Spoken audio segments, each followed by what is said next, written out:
I'm back with another video. Today's video is a little more exciting because it means that it's the end of the year. So some schools have been out since a week or two ago, maybe more. My school is still going to be open until Monday, June 20th, so I still really have about a week left. And some schools will be closing a week or two after we do. So I hope this video gets to you in time if you're a first year teacher or you're just looking for some tips on how to kind of get ready for the end of the school year, then this is the video for you. So with that said, these are my tips for the end of the school year and how to pack your room and get ready for next year. And in terms of classroom management, when kids start to see that your room is falling apart and it's coming down, they start to get that summer itch and they tend to act up a little more. Even if you have like the best classroom management and all that, once they start to see the bare bulletin boards and things coming down that have been there all year, they know it's summertime. So kind of for your benefit, I would leave most of the things up, especially like your bulletin board, the poster paper that covers your bulletin boards, and your borders. Like once those start coming down, it's game time. Like they're not going to take you seriously, and I've learned that from experience in my years of teaching. So I like to keep all that stuff until the very end.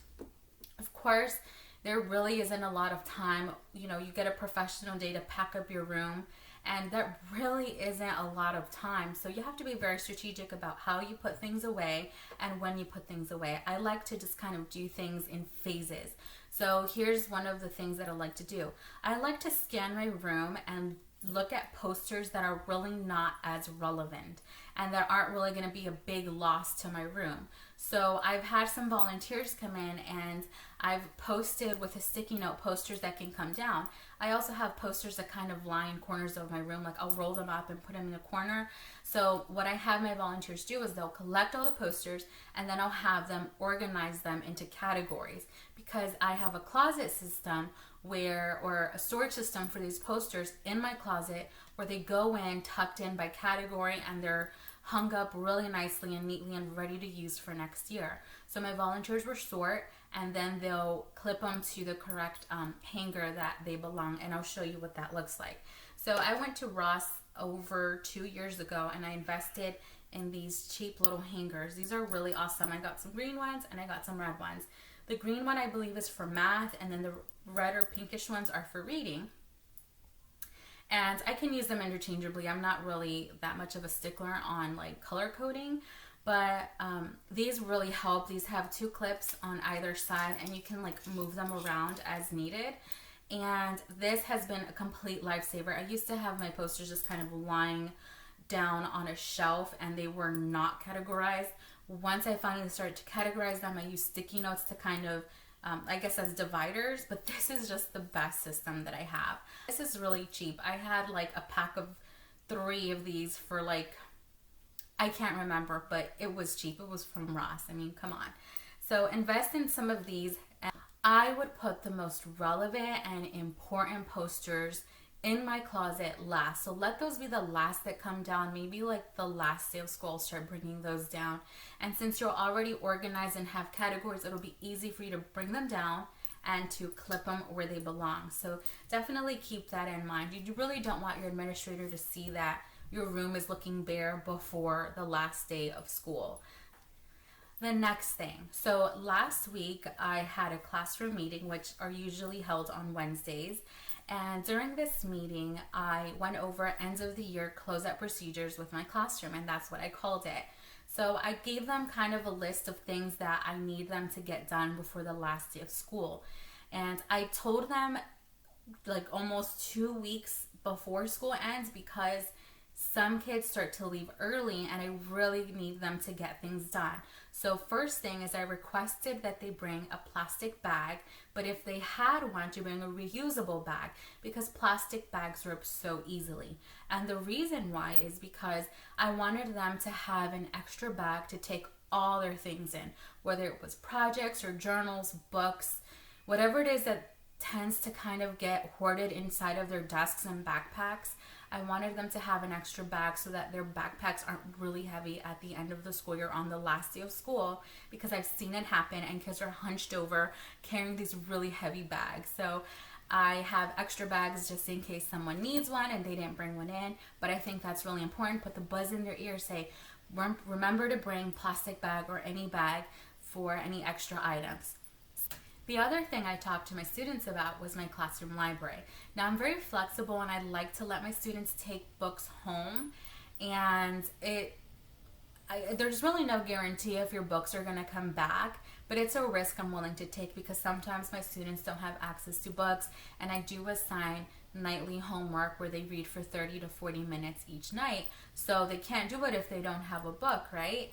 So they take the books home. Sometimes they come back, sometimes they don't. So I put the buzz in their ear, during the classroom meeting. I say, look guys, it's the end of the year and second graders are going to be coming into this room. They're going to need books too, just like you needed them for next year. Your teacher next year will have books for you, better books and greater books. Or, you just kind of sweet talk them a little bit. And then here's the kicker. I say, now I know some of us have books home. Tonight and for the rest of this week, you're going to go home and you're going to check your home. You're going to check under your bed. You're going to check here. You're going to check your bathroom. I say, wherever you think you may have, and they always giggle, and wherever you think you may have left a book, and you're going to bring it back. And for every book you bring back, you get one full page of Terrific tickets. This is a school-wide incentive system that we use, and the kids love it. They love it. So I'm like, you don't get one ticket, you get a full page of tickets, and the crowd goes wild. And so there they are, every day. Since I said that, I have kids who will bring in a book. I think today was the only day that I didn't get any books, but then again, it's Monday, so they may have forgotten. I reminded them again, and I said, don't forget, I'm waiting for those books. I've already given away, blank amount of pages, and they'll come in. Now, not all of them will come back to you, but some of them will. So I will take what I can get. And if the kids really love the books and they don't want to bring it back, I'm not going to argue over it. I'm not going to make phone calls. It's just a book. And if it's because they want to read it or they like it, I'm not going to take it away. Now, when it comes to, so as far as my series books. So I have series books. I'm just going to hold one as an example. This is the My Weird School series, and I think I have the My Weirder School series in here as well. So once all my books arrive, I will put the buckets inside of the closet. Now I have a medium-sized classroom library because I'm just kind of starting it back up. For whatever reason, I needed to start again this year. So those books, the ones that are leveled, that are in my classroom library, those are still up for grabs. The students can use them, take them, put them in their desk. But I did make it clear that they cannot go home. So after the Wednesday class meeting, I also said the books that are in the classroom library can no longer be checked out to go home. So if you need a book, you may go ahead and you may use a book, you may keep it in your desk, or you can return it to the classroom library as soon as you're done reading it, but you may not take it home. So the reason is because that way I can start taking inventory of what books I have, what books I'm missing.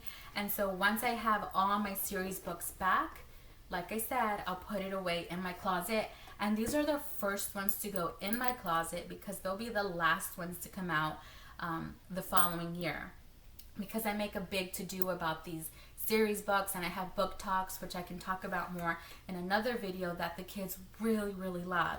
So that's kind of what I do. So I am packing up early, but it's not detrimental, and it's not detrimental to the learning process, and I don't feel like I'm breaking any rules because I still have my classroom library and it's still fully stocked. I just want to get my series books together and safe and in the closet where they belong.